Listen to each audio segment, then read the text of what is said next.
Lep pozdrav vsem skupaj.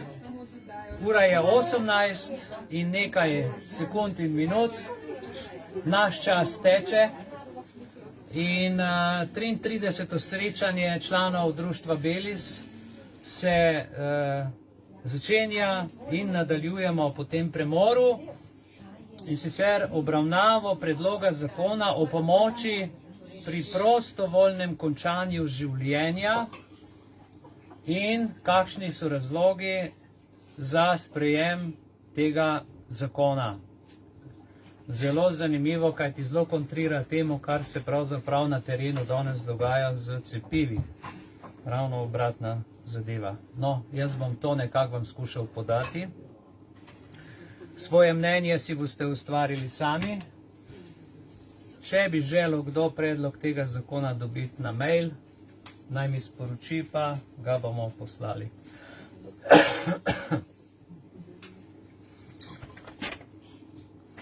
Torej, v rokah držim predlog zakona o pomoči pri prostovoljnem končanju življenja.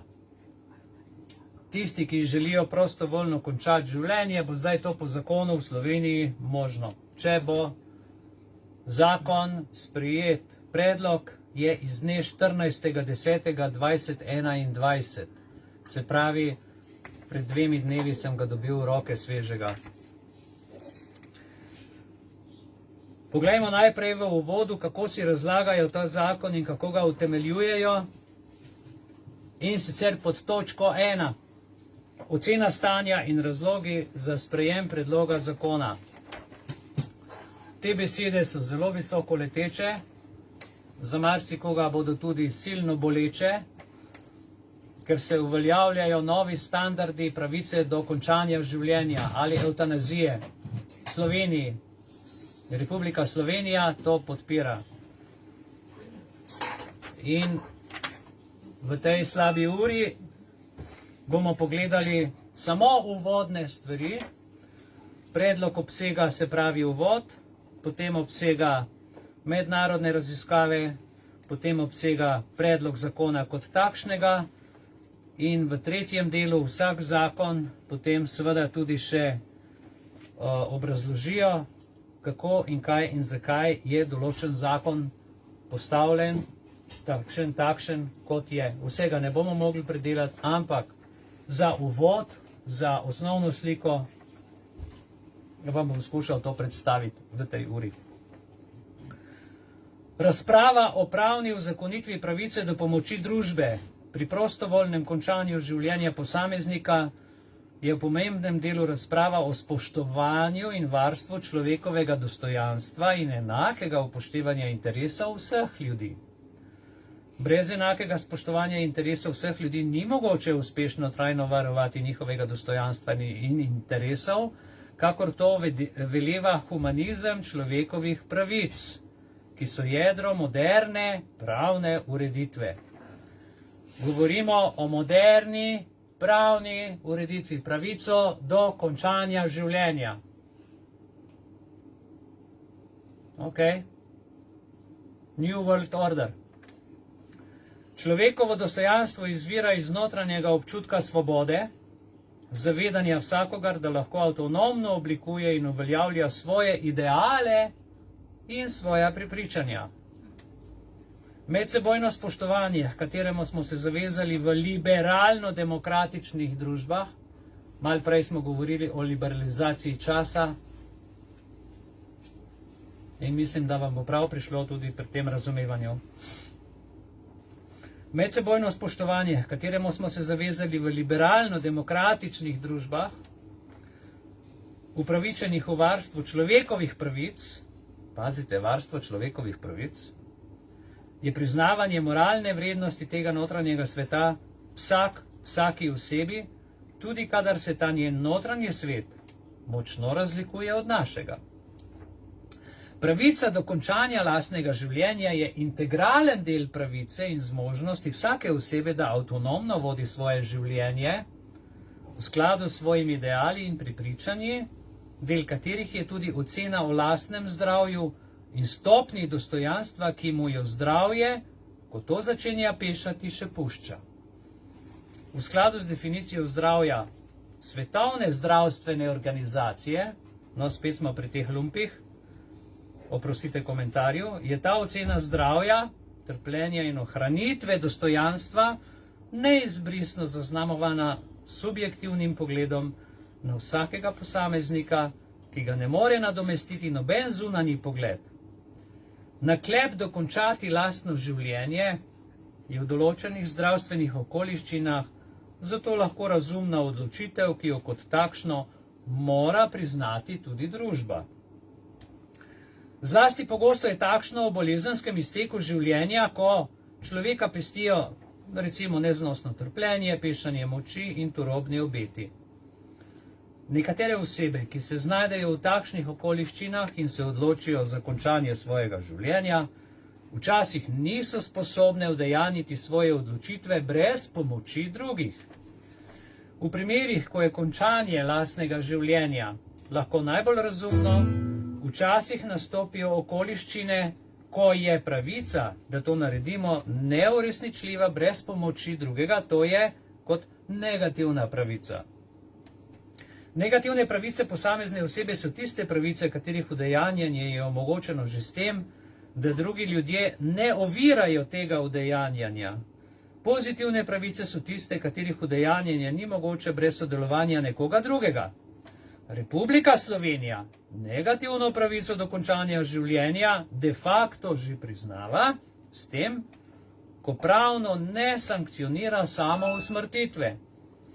S tem odreka soglasje tudi moralni in družbeni obsodbi samo usmrtitve, ki bi se sklicevala na dolžnost ljudi, da živijo svoje življenje, tudi ko neznosno trpijo.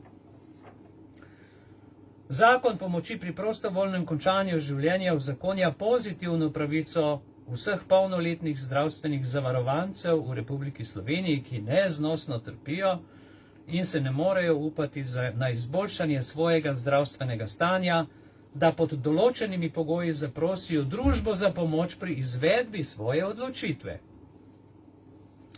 S priznavanjem pravice do pomoči pri samousmrtitvi družbo zavezuje, da takšno avtonomno odločitev oseb, če izpolnjujejo s tem zakonom določene pogoje, razume kot izraz njihovega interesa za ohranitev svojega dostojanstva in jim jo pomaga uresničiti. Se pravi, ko umreš, si dostojanstven. Čudovito. Velika večina ljudi si želi lahke smrti in soglaša, da je to smrt, ki jo spremlja kar najmanj trpljenja. Ker je umiranje, ko ugašajo telesne in duševne zmožnosti različnih oblik, so tudi različne možnosti, ki jih imajo ljudje na voljo, da uresničijo svoj interes do lahke smrti. Zakon pomoči pri prostovoljnem končanju življenja prispeva k izenačitvi teh možnosti. Tako kot telesno oviranim država priskoči na pomoč, da premagajo svojo oviranost in, na primer, oddajo svoj glas na volitvah, tako lahko pri uresničevanju svoje neomajne odločitve, da končajo svoje življenje, na pomoč države upravičeno računajo tudi brezupno trpeči in nebogljeni. Zakon o pacientovih pravicah notranjo svobodo vsakega posameznika sprejme kot svojo prvo vrednoto. Pomeni spoštovanje vsakogar kot človeka in spoštovanje njegovih moralnih, kulturnih, verskih in drugih osebnih prepričanj. Prva alineja 3. člena zakona o pacientovih pravicah in jo postavlja pred maksimiranje posameznikovega zdravja. Varstvo največje zdravstvene koristi za pacienta, zlasti otroka, ki se nanaša tudi na zunanje vrednotenje pacientovega blagostanja. V skladu s tem zakonom o pacientovih pravicah informirano presojo o lastnem dobrem in nadaljevanju jasno in nedvoumno razume kot odločilno za izbiro usmeritve in posameznih ukrepov njegovega zdravljenja.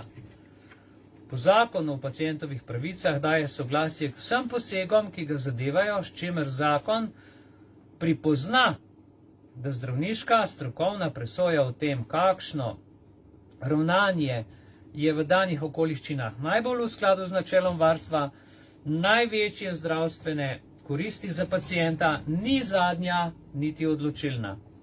Nad njo je pacientova presoja o tem, saj je pacientovo trpljenje za zunanjega opazovalca neizmerljivo. Zato zakon o pacientovih pravicah in kodeks zdravniške etike omogočata pacientu, da odreče svoje soglasje poskusom podaljševanja življenja. Ko to zanj postane neželeno podaljševanje zanj neznosnega trpljenja. Zdravnik lahko tudi sam na lastno pobudo preneha s poskusi podaljševanja življenja, kadar so zdravstveni ukrepi nekoristni ali pacientu v večje breme kot v korist. In tudi pacient ima pravico, da se sam odreče podaljševanju umiranja. Zgradba vrednot in razlogov iz zakona o pacientovih pravicah, ki varstvo človekovega dostojanstva vidi v varstvu in omogočanju njegove samoodločbe, pacientu tako daje pravico do zahteve po opustitvi vsakršnih kurativnih terapevtskih posegov. To zahtevo lahko izrazi tudi v obliki pravno veljavne, naprejšnje volje za čas, ko sam ne bi bil več sposoben odločanja. Pacientovo zahtevo po prekinitvi kurativnih ukrepov je zato mogoče primerjati z zahtevo po pomoči pri samousmrtitvi. Obe sta samostojni, informirani in pretehtani odločitvi pacienta o njegovem življenju. Obe imata za cilj zmanjšanje trpljenja oziroma lahko smrt. Obe naslavljata zdravstveno osebje naj odstopi od najvišje zapovedi zdravnikov, ki je ohranjanje in obnavljanje zdravja. Kodeks in uvod in svoje ravnanje uskladi z njegovo zahtevo. Govorimo o zdravniškem kodeksu. Seznanitev s pacientovo zahtevo, njeno sprejetje in posledična vzdržnost od terapevtskega delovanja, ki je naravnano na podaljševanje pacientovega življenja, so dejavni prispevki zdravstvenega osebja k uresničevanju pacientove volje in so priznavanje prednosti njegove pravice, da kroji lastno življenje v skladu z lastnimi vrednotami in prepričanji pred zahtevo zdravniške etike, ki zapoveduje prizadevanje za ohranjanje pacientovega življenja. Zelo pomemben stavek. Podaljševanje življenja kljub izrecni volji pacienta, da tega ne želi, je zakonsko ureditvijo, ki daje prednost načelu osebne avtonomije pred imperativom ohranjanja zdravja prepoznano kot nehumano. Predvidevam, da je cepljenje zdravstveni ukrep, ki podaljšuje življenje. Se pravi, če se odpovem cepljenju, imam pravico odpovedati temu načinu podaljševanja življenja, ki je po tem zakonu prepoznano kot nehumano. To se pravi, nihče me nima pravice siliti v podaljševanje življenja. Ok, zanimivo. Zakon o pomoči pri prostovoljnem končanju življenja odpravlja, glede na to, kako predlagatelj to razume, dve neželeni nedoslednosti zakona o pacientovih pravicah. Se pravi, zakon o varstvu pacientovih pravicah varstvo pacientove avtonomije omejuje na možnost opustitve zdravljenja, ne dovoljuje pa pomoči pri končanju življenja in s tem postavlja tiste, ki tega ne morejo narediti brez pomoči drugih, v slabši položaj, kakor tiste, ki to lahko storijo.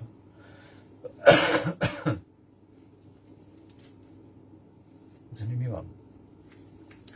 Druga nedoslednost, ki jo odpravlja zakon pomoči pri prostovoljnem končanju življenja, je v tem, da pacientu obeta pomoč, ki učinkoviteje zmanjšuje njegovo trpljenje, kakor prenehanje zdravljenja, saj je prenehanje zdravljenja v primerljivem trajanju postopka ugotavljanja pristnosti in trdosti pacientove volje povezano z možnostjo nepotrebnega dodatnega trpljenja.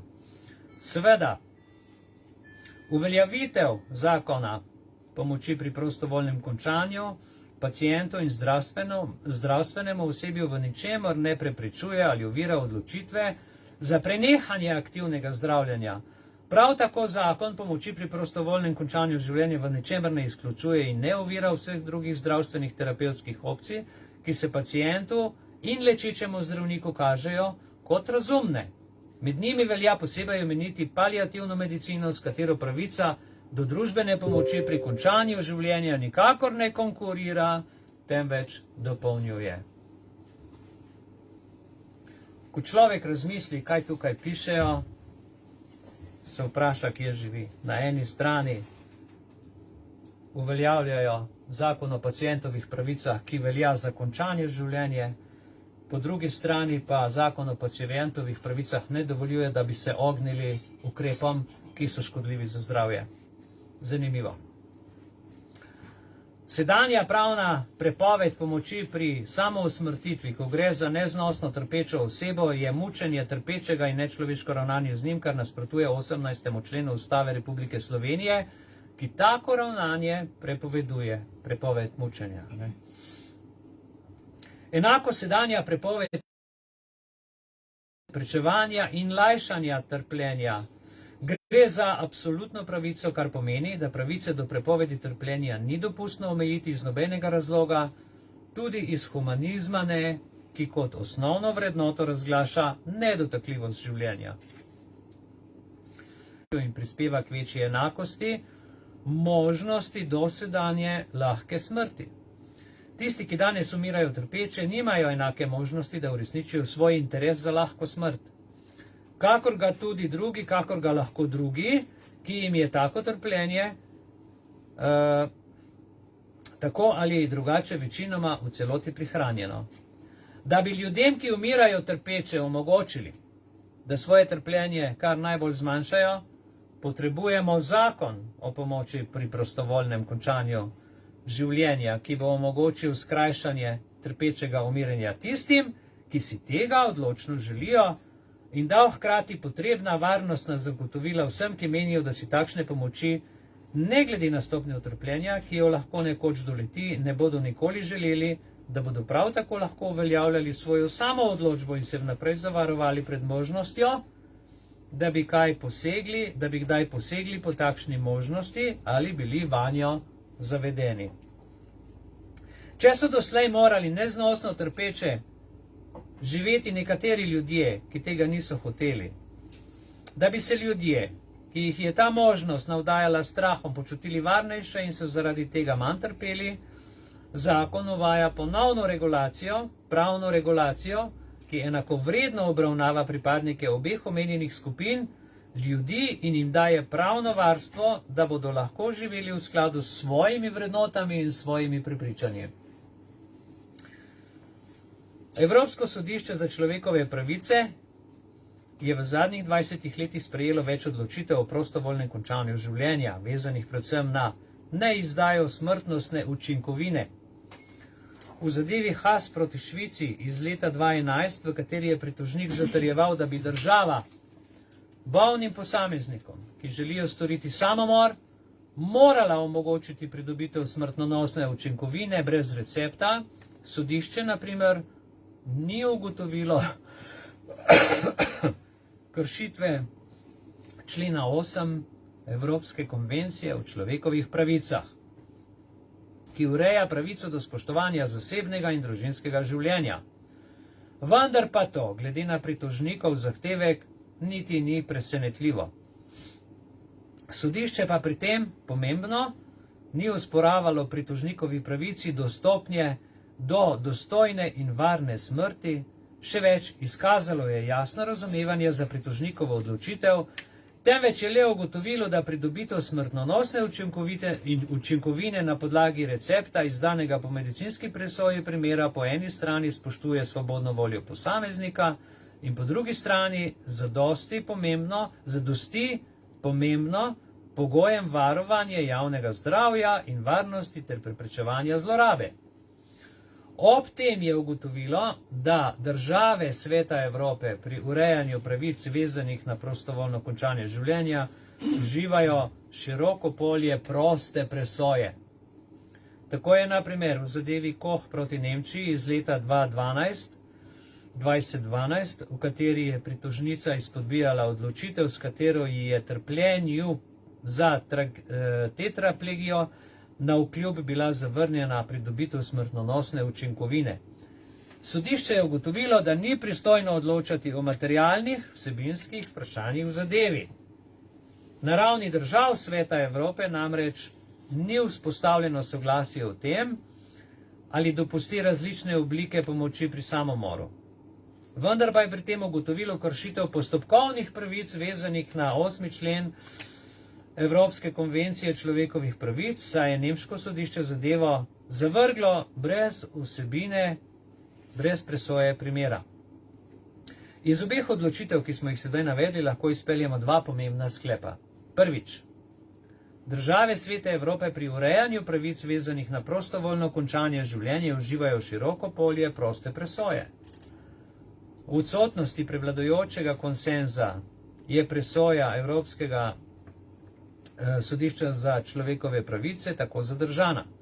Čeprav lahko kršitev 8. člena Evropske konvencije človekovih pravic nastopi tudi v primeru, ko se pristojni organi o neizpolnjevanju pogojev v konkretnih primerih vsebinsko ne izrečejo oziroma širše ne zagotavljajo ustreznega pravnega okvira za izvrševanje sicer predpisane pravice.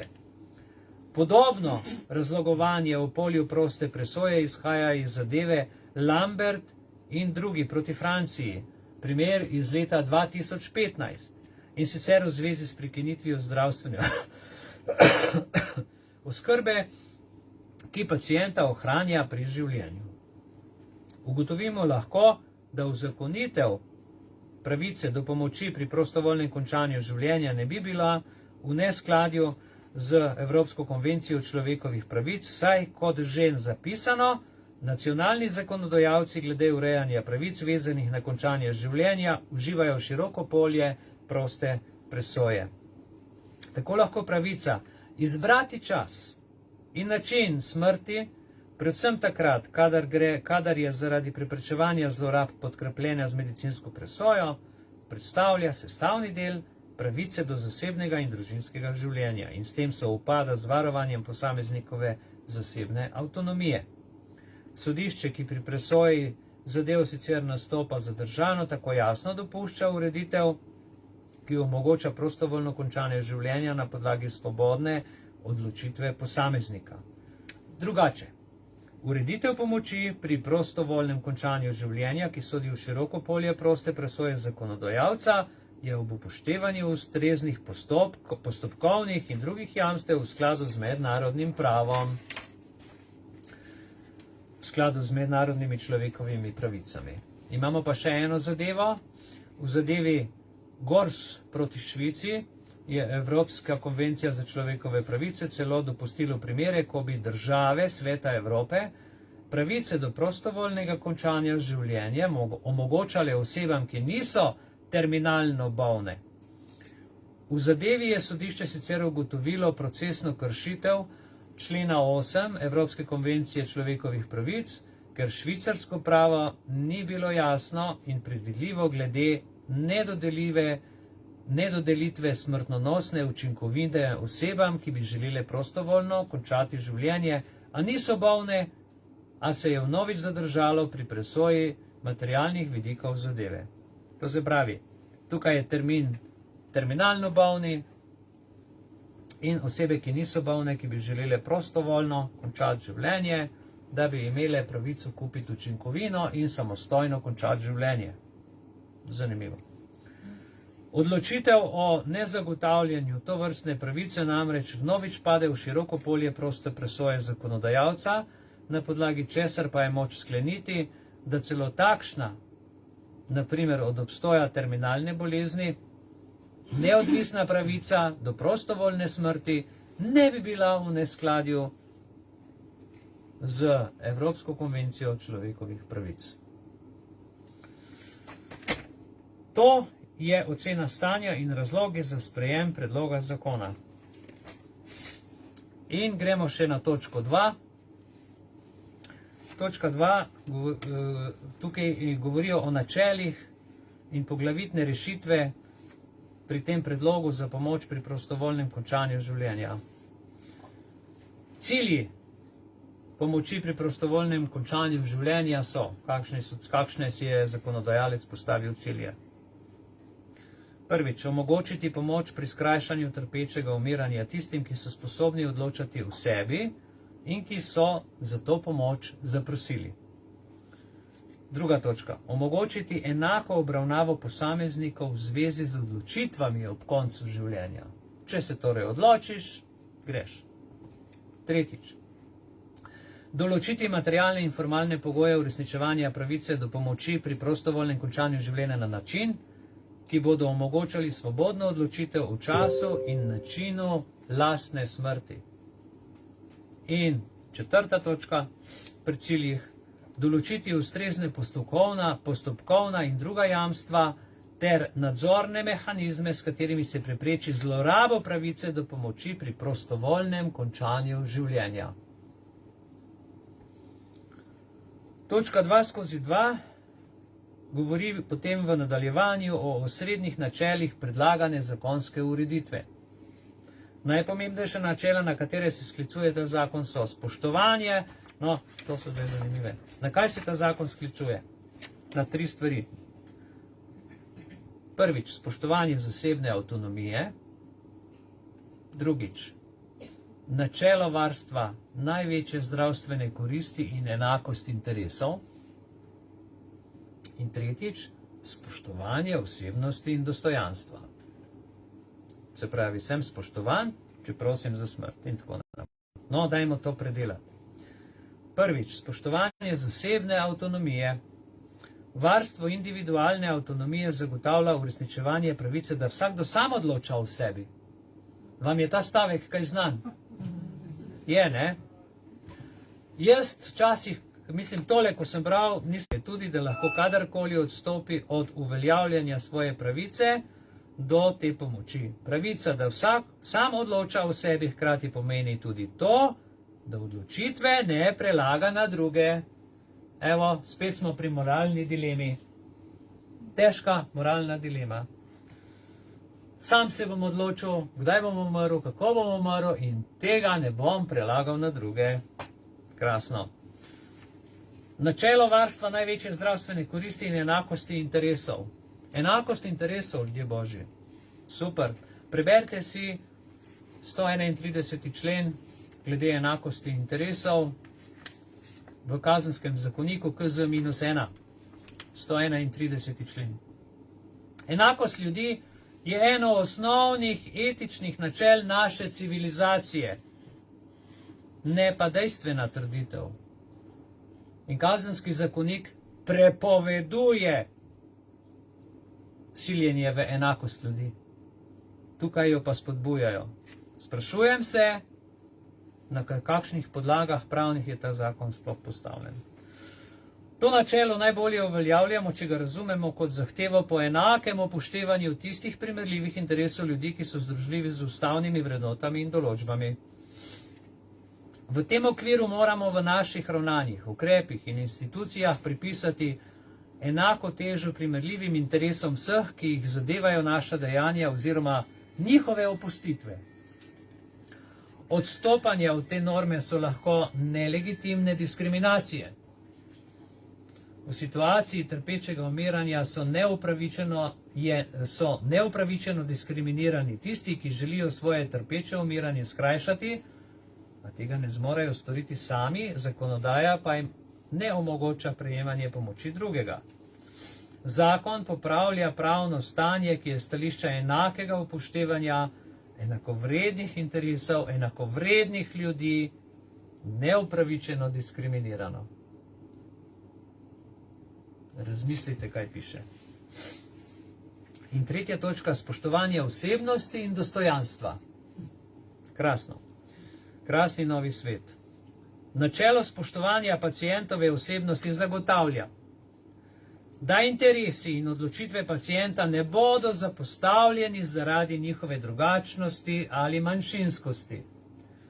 pri uveljavljanju pravice do pomoči pri prostovoljnem končanju življenja je zato potrebno spoštovati pacientova moralna, kulturna, verska, filozofska in druga osebna prepričanja, predvsem prepričanja v zvezi z dostojanstveno, mirno in nebolečo smrtjo. Moderni laboratorike, ne?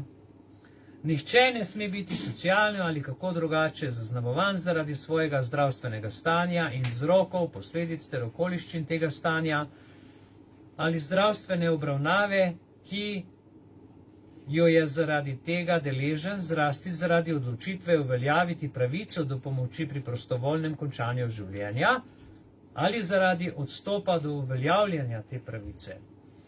Poleg pacientove osebnosti in dostojanstva pomoči pri prostovoljnem končanju življenja varuje tudi dostojanstvo zdravstvenega osebja in drugih deležnikov pomoči pri prostovoljnem končanju življenja. In zakonodajalec potem daje zanimive rešitve. Kakšne so rešitve? Pomoč pri prostovoljnem končanju življenja je pravica, ki jo Republika Slovenija v okviru mreže izvajalcev javne zdravstvene službe zagotavlja polnoletnim osebam za varovanje v Sloveniji. Zaradi občutljivosti področja pravnega urejanja, podobno kot na primer dejavnost pridobivanja in presaditve človeških organov, dejavnosti preskrbe s krvjo in krvnimi pripravki ter dejavnosti nujne medicinske pomoči. Zdravstvene storitve ni mogoče izvajati zunaj okvirov javne zdravstvene službe. Izvajalci so lahko bodisi javni zavodi, bodisi koncesionarji, vključeni v mrežo izvajalcev javne zdravstvene dejavnosti. Zaradi občutljivosti področja pravnega urejanja je pravica na vkljub navezni okoliščini lastnosti zavarovane osebe v obveznem zdravstvenem zavarovanju pridržana slovenskim državljanom in stalnim prebivalcem v Republiki Sloveniji. Se pravi, samomor lahko samo Slovenci delamo, vsem ostalim pa je prepovedano. Pravico do pomoči pri prostovoljnem končanju življenja ima pacient, ki doživlja zanj neznosno trpljenje, za katerega ne obstaja zanj sprejemljiva možnost lajšanja in je podal informirano odločitev za pomoč pri prostovoljnem končanju življenja. Po postopku, ki ga določa ta zakon. Trpljenje je določeno subjektivno. Zunanji opazovalci svojo presojo o obstoju trpljenja opirajo na indikacije, kot sta na primer terminalna bolezen, bolezensko stanje, pri katerem so po medicinski presoji nadaljnja zdravstvena obravnava ne more spremeniti neugodnega razvoja, nepovratno zmanjševanje telesne in duševne zmogljivosti in druga stanja, ki jih je mogoče objektivno presojati. Predlog zakona ne omogoča pomoči v primeru tako imenovane utrujenosti od življenja. Se pravi, če je nekdo utrujen od življenja in bi rad učinkovino, s katero bi si samo brizgal in končal življenje, tega zakon ne dopušča. Ok, prav. A je kdo utrujen? Po 2 letih ukrepov mislim, da smo vsi najbolj spočiti, ker smo vsi zaščiteni in zdravi. Čudovito.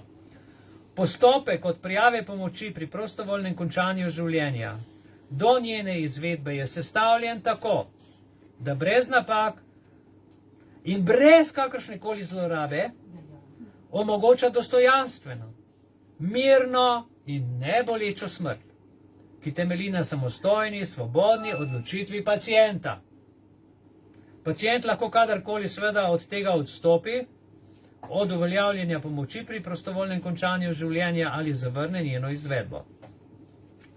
Vsi pogovori s pacientom, tudi zdravstveni delavci ter pacientovimi družinskimi člani so namenjeni tudi ugotavljanju, ali je pacientova volja neodvisna od pritiskov okolja. Pomoč pri prostovoljnem končanju življenja prvenstveno pomeni podporo pacientu, da si sam vnese smrtonosno učinkovino v telo. Samo usmrtitev se temu reče, evtanazija, pri kateri na zahtevo pacienta vnese smrtno učinkovino v telo zdravstveni delavec, je mogoča le izjemoma, če pacient ni zmožen sam vnesti smrtonosne učinkovine v telo, če ima verske, moralne ali druge utemeljene razloge, zaradi katerih ne želi sam vnesti smrtonosne učinkovine v telo, ali če obstajajo za to drugi utemeljeni razlogi. Dobrodošli v čudovitem novem svetu.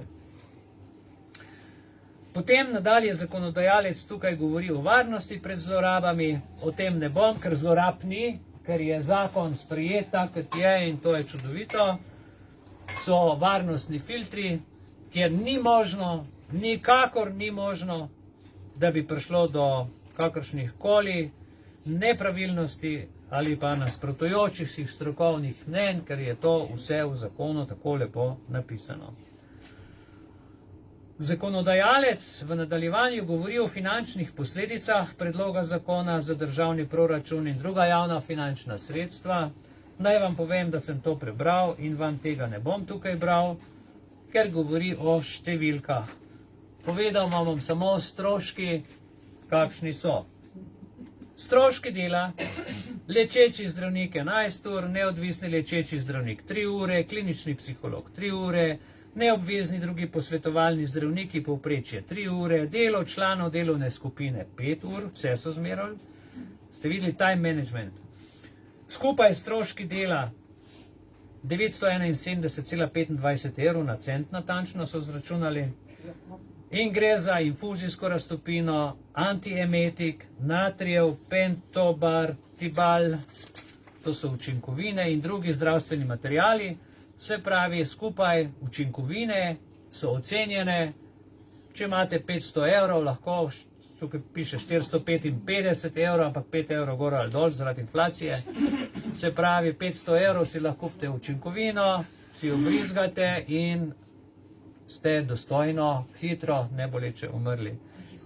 Skupna, ja, lahko tudi na obroke. Pa da obroke pa čuješ še zunaj sveta. Ja, skupaj cena hitre, lahke smrti 1426,25 evra. Jurja pa pol, torej čudovita stvar. Primerjava stroškov, tukaj potem se zakonodajalec zagovarja, da se je potrebno odločno upreti morebitnim očitkom, da gre za varčevanje na račun pacientov.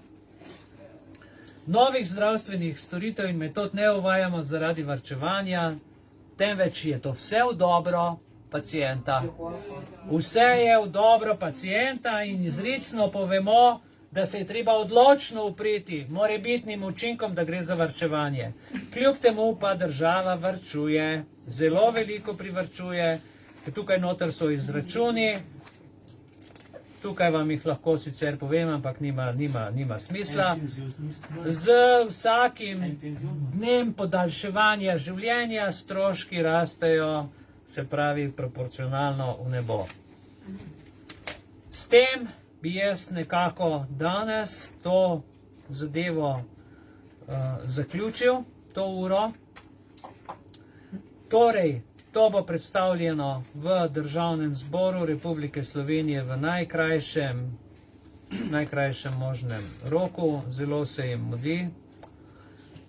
Osebe, ki so vključene v to, mislim, jih ne bom našteval, tukaj noter je 5 ljudi, ki so to pripravljali.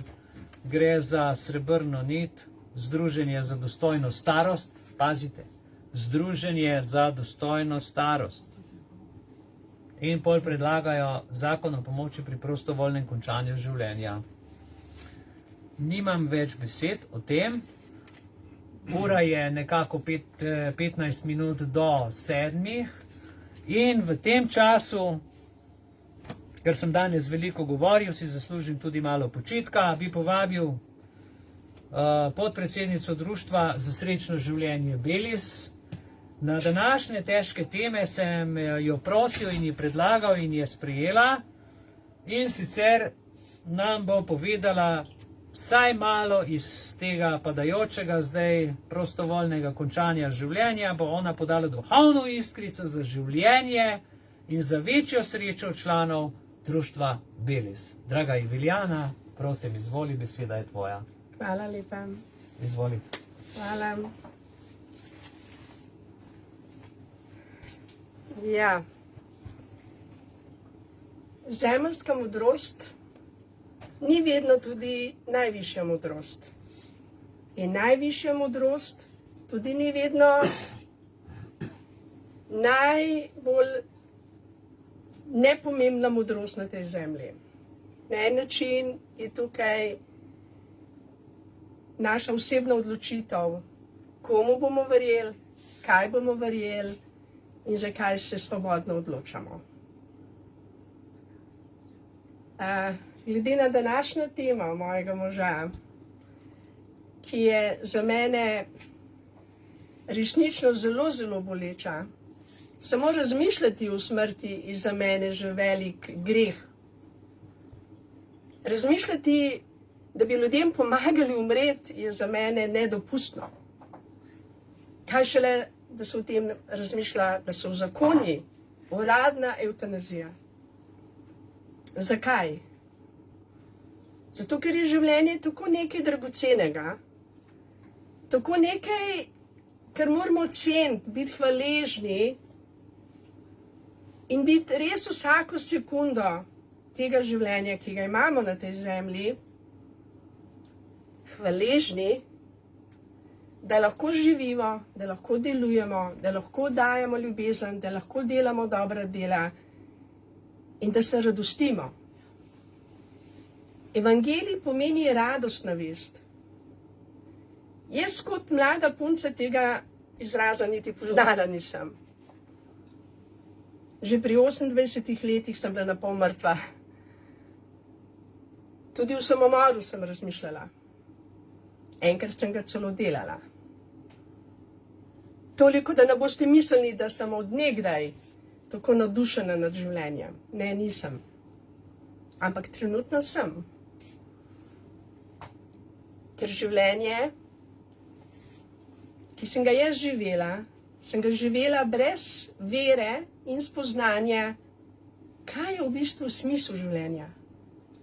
Zakaj smo tukaj na tej zemlji?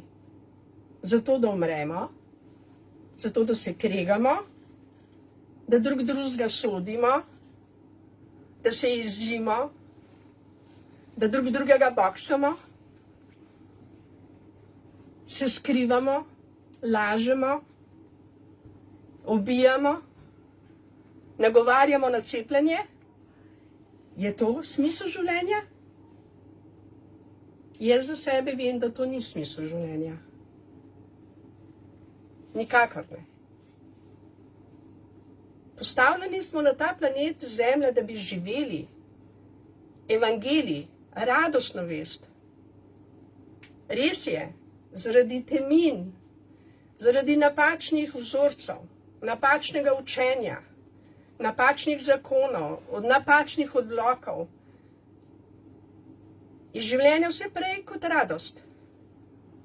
Je trpljenje, je bolezen, je jeza, so samomori, so uboji, so katastrofe, nesreče. Vse to je res. Ampak obstaja še ena resnica, ki je sporedna, za katero se ima vsak pravico po svobodni volji odločati. Ampak kako se bomo odločili, če niti ne vemo, da imamo svobodno voljo, da se odločimo ali za življenje, ali za smrt, ali za radost, ali za trpljenje, ali za zdravje, ali za bolezen, ali za sprave, ali za ločitve. Imamo svobodno voljo. In glede na to, da imamo Sveto pismo, ogromno prirokov, misionarjev, ki govorijo o evangeliju, o radostni vesti, in ker imamo res svobodno voljo, da verjamemo to, kar mi želimo verjeti, je to resnično velik dar, ta svobodna volja. Ko sem spoznala, da imam svobodno voljo se odločiti za življenje, jaz osebno sem se odločila za življenje. Ko sem spoznala, če hočem biti radostna, da moram vsem vse odpustiti, sem začela odpuščati. Zakaj bi zaradi zamere tudi jaz bolela, dobila raka, kot moja mami recimo? Zakaj bi zaradi v narekovaju grehov drugih ljudi jaz jokala doma? Če lahko odpustim, blagoslovim, imam fokus na življenju, ljubezni in sem radostna. Imam dneve, ko me kaj zelo močno prizadene, priznam, ampak ker imam to vedenje, da lahko jaz osebno odpustim, da lahko blagoslovim situacijo,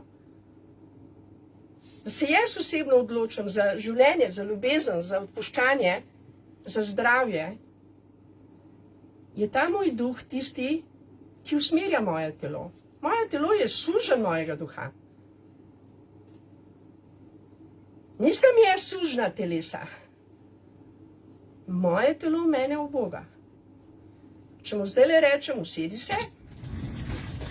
Evo, sem se usedla, telo me je ubogalo. Lahko si rečem, vstani. In telo me ponovno uboga. To je moj duh, moja volja. Lahko rečem, blagoslavljam te, ali pa sovražim te. Če bom rekla sovražim te, bom poslala eno energijo, ki ni ljubezen. In človeka bom prizadela. Ranila. Pa tudi sebe. Ker sejemo, to žanjemo.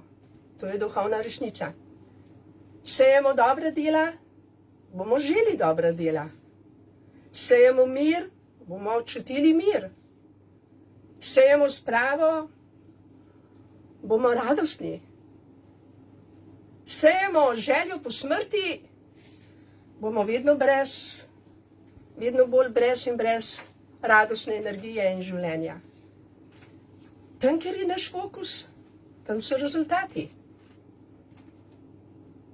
In to društvo za srečno življenje je nastalo v mojem največjem trpljenju.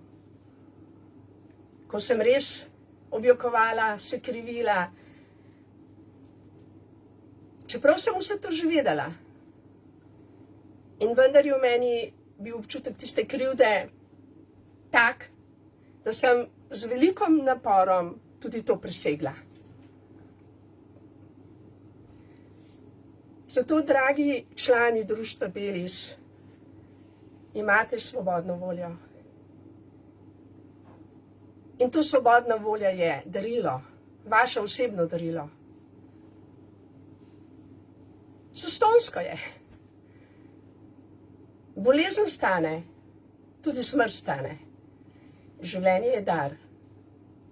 Da ga živimo, da se radostimo, da širimo to radost, da širimo besedo življenja in sprave, da delamo dobra dela.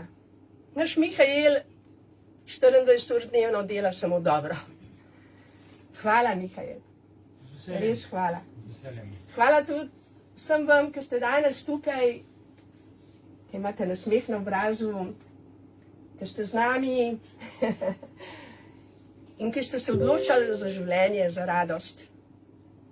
Tisti, ki imate še boje, tudi jaz sem jih imela. In še verjetno jih bom imela. Ampak tako kot imamo v kuhinji pipo in lahko odpremo vodo in umijemo umazano posodo, tako imamo to energijo življenja, to radost, to ljubezen, ki jo lahko vedno sprejmemo kot duhovni dar iz neba, za sebe, za našo zdravje, za našo radost, kakor tudi za naše bližnje. Kako prijetno je priti k nekomu, ki je nasmejan, radosten, poln entuzijazma, veselja, optimizma. In kako duhomorno je priti nekomu, bogi sem, službo sem izgubil, Razumem, so bolečine, ampak v to bolečino lahko damo ljubezen, lahko damo razumevanje, lahko odpremo pipo življenja in rečemo, naj se zgodi Božja volja. Če je Božja volja, da sem trenutno v tej situaciji, je že tako Božja volja. Gremo skupaj naprej. Ta oktober bo minil, ogromno je bilo zdaj situacij, ki niso bili lih najbolj razveseljive za vse nas. In vendar gremo naprej. Z vero, z entuziazmom, z ljubeznijo, z vedenjem, da evangelij je radostna vest. In Bog nas neskončno ljubi. In vprašanje je, ali mi ljubimo neskončno to ljubezen. Ali gledamo na ovire, na situacijo okrog nas.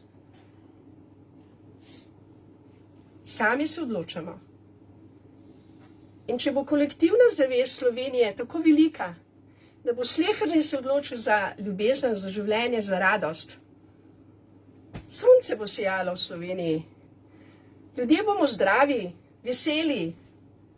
Ne bomo se pogovarjali o evtanaziji. Le zakaj? Eutanazija je smrt. Je